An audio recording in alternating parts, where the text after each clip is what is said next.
asalaamu calaykum. muuqaalkan maanta waxaynu ku eegaynaa olahaya ay ka tageen dadiyow adduunka soo maray oo magac ku lahaa iyo kuwa hadda jooga ayaynu soo qaadan doonaa muuqaalkeennan. xigmadda koowaad waxaynu ka haynaa isxaaq newton oo dhammaantiin aad wada garanaysaan astronomy mar ahaa mar fiisigisyahan ahaa oo cilmiga. haddaynu soo qabanno mid ka mid a ikhtiraaciyadii adduunka ku soo kordhiyey isxaaq newton midda ugu tunka weyn waxaynu odhan karnaa waa inuu adduunka baray wax la ydhaahdo gravitational force inuu jiro ama xoogga cufis jiidadka. haddaba aynu u gudagalno xikmaddiisa koowaad ee uu ka tegey waxaay tahay isxaaq newton waxa uu ina leeyahay wawinow waxaynu garanaynaa is a drop waa dhibic and what we do not know waxa aynaan garanaynaa is an ocean waa badweyn. taasiyoo dulucda ku jirta ay tahay waxa aynaan garanayn ayaa mar kasta ka badan waxaynu ognahay, taasiyoo keenaysa in baaris aad u badan aad gasho. xikmaddii carabiga ahaydna waa tii ahayd kullamaa cariftu annanii laa acrif. mar kasta oo aan ogaado wax iga cusub waxaan ogaaday inaan waxba garanayn. shakhsiga xogta inoo soo gudbinaya ama xikmaddan inoo soo gudbinayaana waa kaynu hore u soo xusnay ee adduunka intaas oo shay ku soo kordhiyey.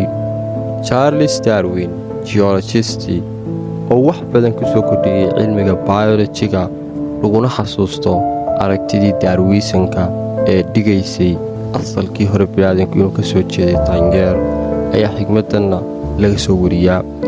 charles darwin waxa uu ina leeyahay ignorance jaahilnimadu more frequently begatis in ka badan ayay keentaa confidence kalsooni than knowledge das inta ay aqoontu qabato.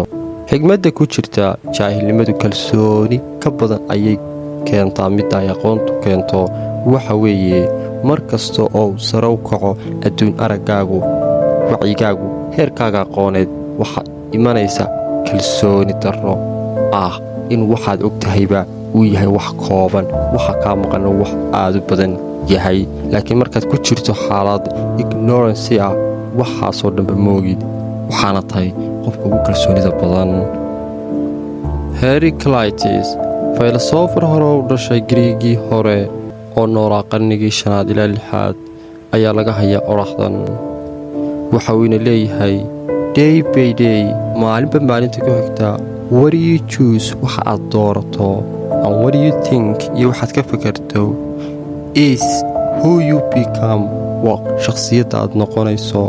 confucius qoraa iyo faylosofar hore oo u dhashay waddanka china ayaa waxa uu ina leeyahay if you chase haddaad eriyato two rabbits laba bakayle both will escape labaduba way baxsanayaan. taasiyoo dulucda ku jirta ay tahay focus is a power xoog saaridda keliya inaad hal shay xoogga saartay waa awood, laakiin marka aad kala qaybiso attentionkaagii aad 2 iyo 3 shay geliso waxa weeye waxaad ku dhammaanaysaa adigoon waxba natiijaa gaadhin. faylosofar hore u dhashay waddanka china isna wuxuu ina leeyahay give a man fish kalluun sii nin and you feed him for a day waxaanad quudisay ninka hal maalin ayaad wax siisay. teach a man nimber how to catch a fish siduu kalluun u soo qabsan lahaa and you feed him waxaanad ninkaa wax sii soo quudisay for his lifetime cimrigiisoo dhan. rumi gabyaa hore u dhashay waddanka afghanistan waxa uu ina leeyahay what you hide in your heart waxaad ku qariso qalbigaaga appears wuxuu ka soo muuqanayaa in your eyes indhahaaga. rumi mar kale waxa uu ina leeyahay don't be afraid of ha ka cabsoonin going slowly inaad aayar soconayso be afraid of waa inaad ka cabsootaa stand still inaad weli taagan tahay inaad weli wax horumar samaynayn waa inaad ka baqdaa, laakiin waa inaanad ka cabsoon inaad horumar samaynayso haba yaraada hadduu doonee. sandasu qoraa iyo jenaraal ciidan oo u dhashay waddanka china oo noolaa 2500 sano ka hor 22 qarni ka hor oo qoray buugga The Art of War oo loo turjumay luqado fara badan luuqadeena af soomaaligana uu u turjumay aadan khadar cali oo loo magac bixiyey loolan. luuqadda carabidana fannun xarbi ayaynu odhaahyadan soo soconnaa ka soo qaadan doonnaa. sandaasi waxa uu ina leeyahay no one loves his soldier, cidina ma jecla askariga until the enemy is at the gate, ilamaayo cadowgu uu ilinka soo istaago.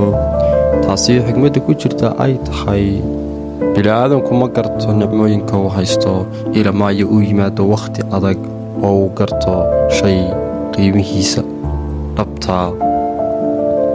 mar kale waxa uu ina leeyahay if you know haddaad og tahay the enemy cadowga and know yourself naftaadana aad garanayso, you don't need uma baahnid to fear inaad ka cabsoto the result of 100 battles, natiijooyinka ka dhalanaya boqolaal dagaal inaad ka warwarto ma aha mar haddaad garanayso cadowgaaga sidoo kale naftaadana garanayso. mar kale waxa uu ina leeyahay greatest victory, guusha ugu weyn is that which requires no battle, guusha ugu weyn waa midda u baahan inaad dagaalba gelin. qodobka uu ka duulaya buuggiisuna waa inaad ku guulaysato dagaal kasta adigoo aan wax haba yaraatee dagaala gelin, taasiyoo ah xeeladda ugu wanaagsan ama istaraatiijiyadda ugu wanaagsan ee aad cadow ku jabin karto. asalaamu calaykum. intaa waxaa inoogu ekaaday maanta qaybteennii labaad ee aynu ka diyaarinaynay shakhsiyaadkii adduunka soo maray xogahoodii.